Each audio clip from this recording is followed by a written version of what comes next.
Carnaval, a festa cósmica das danças. Desde as mais remotas eras, os diferentes povos estabeleceram algumas festas de grande alegria. Assim, encontram-se entre os egípcios as festas de Ísis e do touro Apis, as bacanais entre os gregos, as lupercais e as saturnais entre os romanos. Todas envolviam festins, danças e disfarces.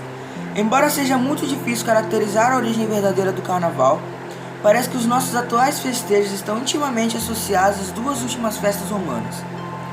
Logo após o início do Ano Novo, os romanos nas calendas de janeiro comemoravam as Saturnais, festas instituídas por Janus em memória do deus Saturno, que segundo a lenda teria transmitido a arte da agricultura aos italianos. Durante as Saturnais, as distinções sociais não eram levadas em consideração. Os escravos ocupavam os lugares de seus patrões que os serviam à mesa. Nesse período, não funcionavam os tribunais e as escolas. Os julgamentos eram suspensos e os condenados não podiam ser executados. Interrompia-se toda e qualquer hostilidade. Os escravos percorriam as ruas cantando e se divertindo na maior desordem.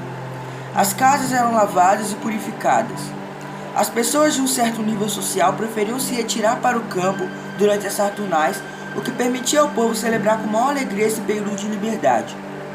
Numa sequência lógica aos excessos libertários, os romanos procediam à sua purificação pelas comemorações das Lupercais, festas celebradas em 15 de fevereiro em homenagem ao deus Pan, matador da loba que aleitará os irmãos Rômulo e Remo, fundadores da Roma segundo a lenda.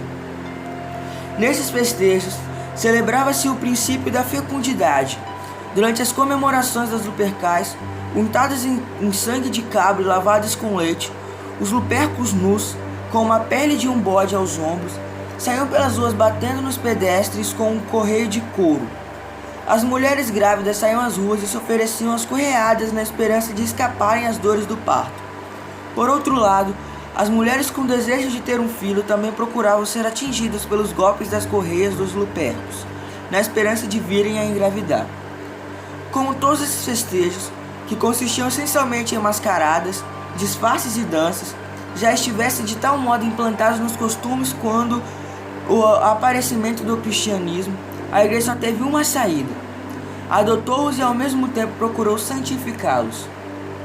De fato, o carnaval parece ter tido origem nessas antiquíssimas comemorações pagãs, em geral de grande alegria e liberalidade, que eram celebrados durante a passagem do ano e ou com o objetivo de anunciar a próxima chegada da primavera. Com efeito, o carnaval era o tempo de regozijo, que é desde a Epifania até a Quaresma, quarta-feira de cinzas. Com o tempo, essa festa acabou limitada aos últimos dias que antecediam o início da Quaresma, período de 40 dias que vai da quarta-feira de cinzas até o domingo de Páscoa, e durante os quais os católicos e ortodoxos fazem sua penitência. O período carnavalesco oscilou e ainda oscila segundo as tradições de cada país.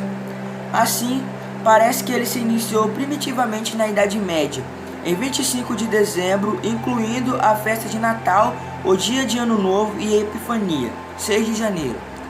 Mais tarde, passou a ser comemorado desde o dia de Reis até um dia antes das cinzas. Em alguns lugares da Espanha, sua comemoração incluiu também a quarta-feira de cinzas. Em alguns países só se comemora na terça-feira, ao passo que no Brasil é festejado no sábado, no domingo, na segunda e na terça-feira. Na Bahia, comemora-se o Carnaval também na quinta-feira da terça-feira, semana da Quaresma. Trata-se da micareta, festa popular carnavalesca que tem sua origem na Micarene. Esses festejos de janeiro a fevereiro, ligados às antigas cerimônias pagãs de abertura do ano, foram associados, como já demonstraram os peritos em folclore, às festas cristãs. Não eram simples rituais desprovidos de significação mais profunda, como se poderia supor inicialmente.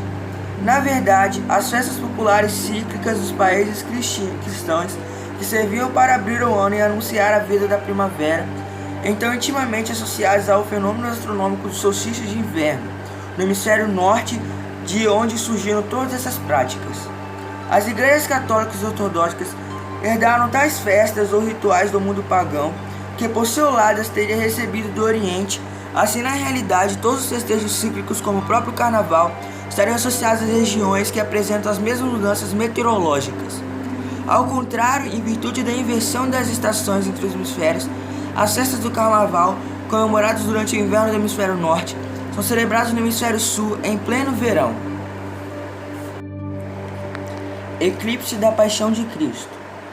Embora o astrônomo inglês Rudyard Buchanan, em Thematical Theory of Eclipses, 1904, tenha utilizado sua experiência como calculador de eclipses do Nautical Almanac durante 23 anos para afirmar que o escurecimento da crucificação de Cristo não foi causado por eclipse total do Sol, a questão tem sido periodicamente discutida no meio astronômico e religioso, como ocorreu em dezembro de 1973 na revista científica Nature.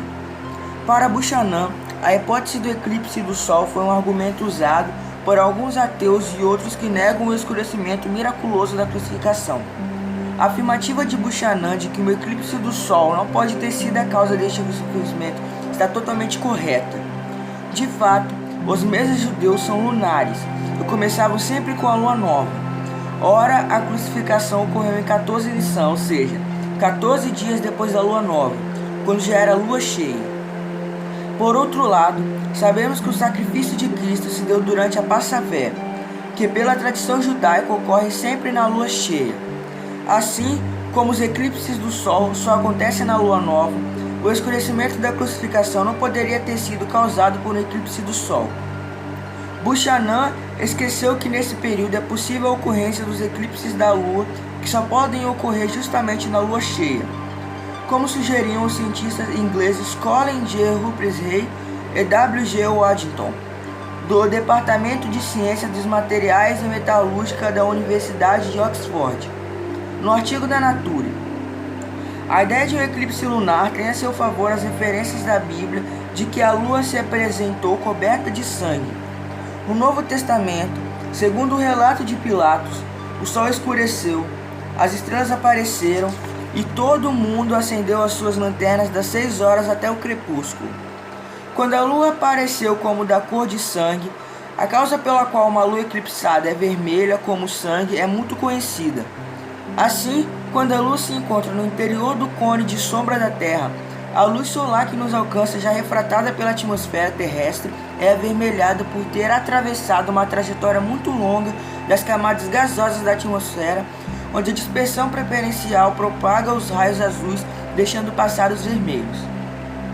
Na realidade, os eclipses estiveram sempre envoltos numa atmosfera tipicamente mística, capaz de lançar maior mistério, valorizar os acontecimentos históricos e interessar os governantes. Antes de uma análise do que pode ter ocorrido no dia da morte de Cristo, seria conveniente uma consulta aos diversos relatos da época. Desde a hora sexta à hora nona de se difundir trevas sobre toda a terra. Relata São Mateus 27, 45 e 52 em seu Evangelho. Tal ideia de um escurecimento no dia da crucificação de Cristo está registrada nos Evangelhos de São Marcos 15, 33 e 38 e São Lucas 23, 44 e 46.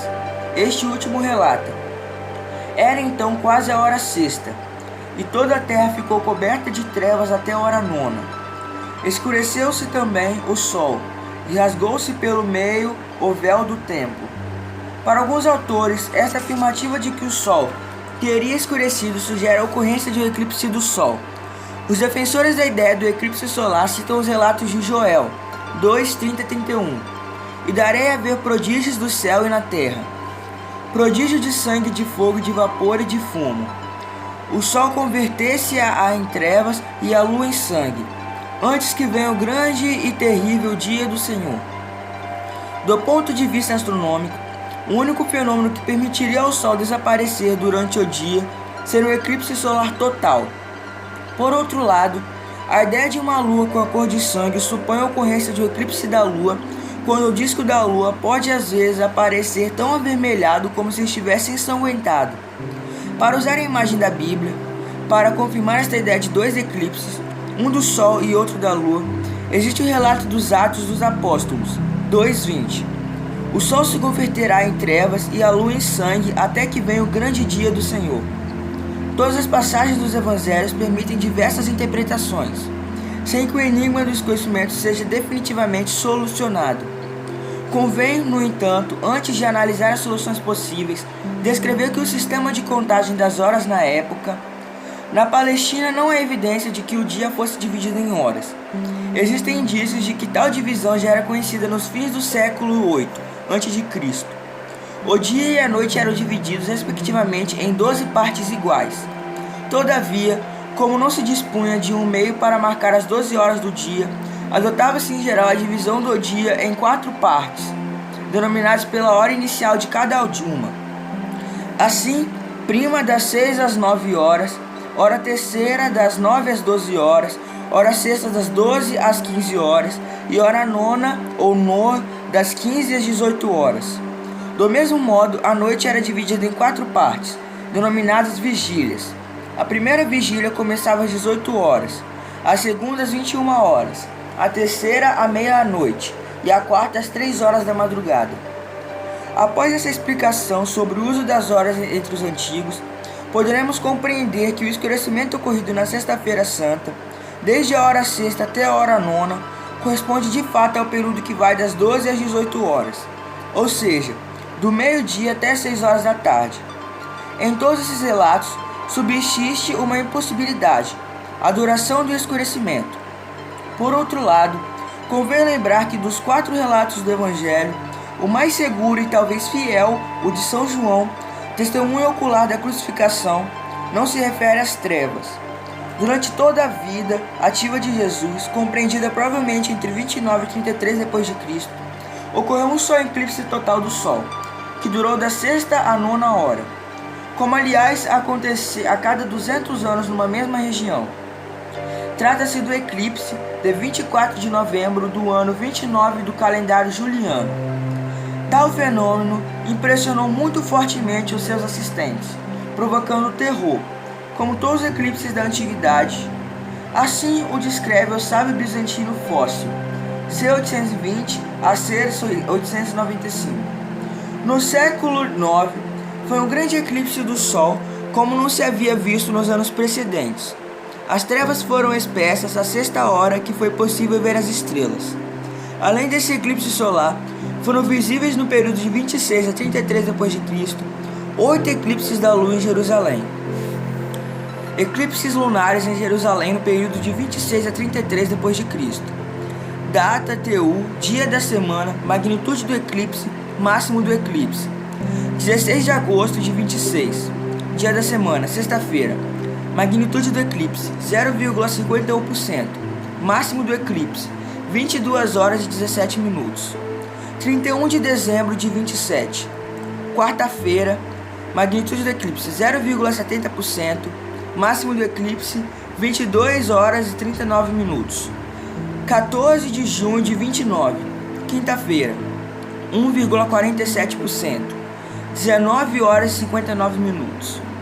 9 de dezembro de 29, sexta-feira, 0,44%, 19 horas e 59 minutos. 25 de abril de 31, quarta-feira, 0,37%, 20 horas e 24 minutos. 19 de outubro de 31, sexta-feira, 0,24%, 3 horas e 21 minutos. 3 de abril de 33, sexta-feira, 0,59%, 15 horas e 6 minutos. 27 de setembro, 33, domingo, 0,85%, 3 horas e 48 minutos. O eclipse da Lua no dia da crucificação, 3 de abril de 33, começou às 15 horas e 6 minutos, quando a Lua ainda se encontrava abaixo do horizonte em Jerusalém. O meio do eclipse, quando o disco lunar estava 59% eclipsado, ainda era visível no Calvário. A lua rosada nasceu em 20% no seu disco eclipsado às 16 horas e 12 minutos. Mais tarde, 34 minutos depois, o eclipse terminou às 16 horas e 46 minutos. Na realidade, a coloração dos eclipses da lua varia com as condições atmosféricas. Parece que os eclipses, mesmo os parciais, quando ocorrem muito baixo no horizonte, provocam um avermelhamento muito sensível. A ocorrência desse eclipse deve ter provocado na população de Israel uma associação com os anteriores sinais celestes e sacrifício do Senhor, como está relatado nos Atos. Este talvez tenha sido o eclipse que os historiadores associaram ao eclipse da Lua em 3 de abril de 33. De fato, no dia da Paixão, em consequência desse eclipse, a Lua nasceu oculta no momento das oliveiras.